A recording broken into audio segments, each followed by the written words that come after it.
நிதிஷ்குமாரின் செயலால் வேலையே வேண்டாம் என்று முடிவெடுத்த முஸ்லிம் டாக்டர் முழு சங்கியாகிவிட்டாரா நிதிஷ் என எதிர்க்கட்சிகள் பாய்ச்சல். என்ன நடந்தது?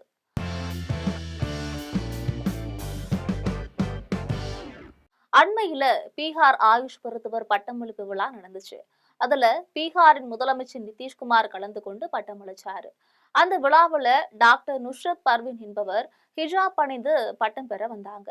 அவரை ஹிஜாப்பை நீக்குமாறு கூறிக்கொண்டே அவருடைய ஹிஜாப்பை இழுத்து விட நிதிஷ்குமார் முயன்றிருக்காரு.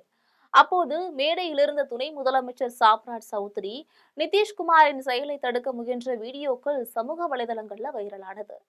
நிதிஷ்குமாரின் இந்த செயலுக்கு கடும் எதிர்ப்புகளும் ஒரு பக்கம் கிளம்பி வருகிறது. நிதிஷ்குமாரின் இந்த செயல் குறித்து காங்கிரஸ் கட்சி கூறியதுல, பீகாரின் உயர்ந்த பதவியில் இருக்கக்கூடிய ஒருவர் வெளிப்படையாகவே இந்த மாதிரியான கீழ்த்தரமான செயலில் ஈடுபடுகிறார். அப்படி என்றால் அந்த மாநிலத்தில் பெண்கள் எப்படி பாதுகாப்பாக இருக்க முடியும் அப்படின்னு யோசியுங்கள். நிதிஷ்குமார் உடனடியாக பதவியை ராஜினாமா செய்ய வேண்டும்.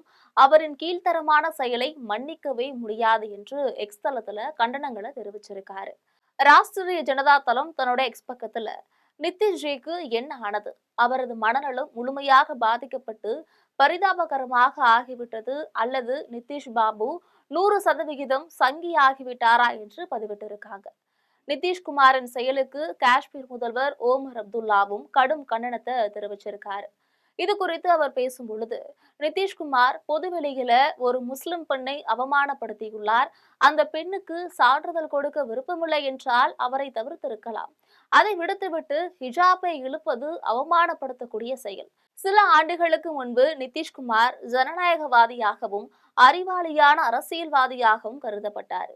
தற்போது அதிலிருந்து அவர் விலகி செல்ல தொடங்கியிருக்காரு. இப்போது அவரோட முகத்திரை எல்லாம் கிழிந்து உண்மையான முகம் வெளிப்பட்டிருக்கு. இவை அனைத்துமே துரதிருஷ்டவசமானது அப்படின்னு கண்டிச்சிருக்காரு. காஷ்மீர் மக்கள் ஜனநாயக கட்சியின் தலைவர் மெஹபூபா முக்தி நிதிஷ்குமார் உடனடியாக பதவி விலக வேண்டும். நிதிஷ்குமார் தனிப்பட்ட முறையில பெண்மைக்கு இழுக்கு செய்துள்ளார், மத உரிமைகளை பறிக்கும் வகையில செயல்பட்டுள்ளார் அப்படின்னு குற்றம் சாட்டியிருக்காரு. காஷ்மீரை சேர்ந்த பல அரசியல் கட்சிகள் நிதிஷ்குமார் அராஜகமாக செயல்பட்டிருக்கிறார், அவருடைய செயல் வெட்கக்கேடானது அப்படின்னு விமர்சனம் பண்ணியிருக்காங்க. நிதிஷ்குமாரின் செயலால டாக்டர் நுஷ்ரத் பர்வீன் மனதளவுல பெரிதும் பாதிக்கப்பட்டிருக்காங்க அப்படின்னு அவருடைய சொந்த சகோதரர் தெரிவிச்சிருக்காரு. கொல்கத்தா சட்ட கல்லூரியில பேராசிரியராக பணிபுரியக்கூடிய நுஷ்ரத் பர்வீனின் சகோதரர் கூறுகையில, டிசம்பர் 20 என்னுடைய சகோதரி பணியில் சேர வேண்டும். ஆனால் முதல்வரின் செயலால அவர் மிகுந்த மனவேதனை அடைந்து உள்ளார். இந்த வேலையே வேண்டாம் என்கின்ற முடிவுக்கு வந்திருக்கிறாங்க.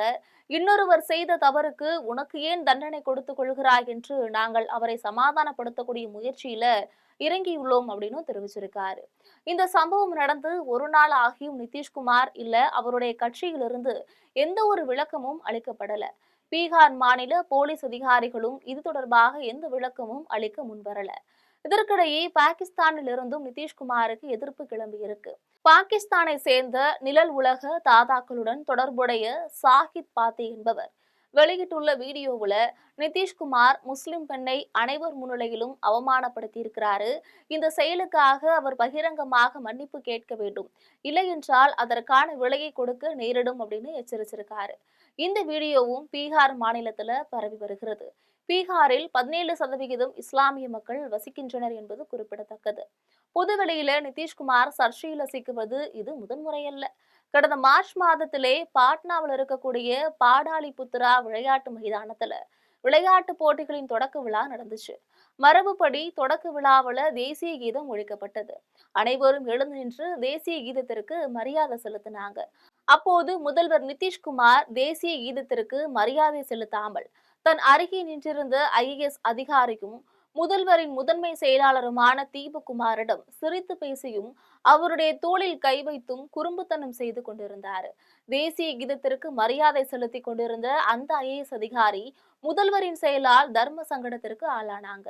மாநில முதல்வர் தேசிய கீதத்தை அவமதிக்கும் விதமாக நடந்து கொண்டதாக எதிர்க்கட்சிகள் கண்டனமும் தெரிவிச்சிருந்தாங்க.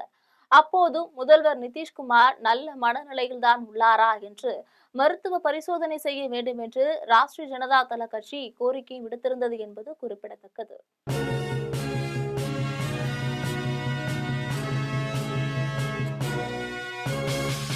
உடனுக்குடன் அப்டேட் தெரிந்து கொள்ள ஜெம் டிவி தமிழ் ஆப்பை இன்ஸ்டால் செய்யவும்.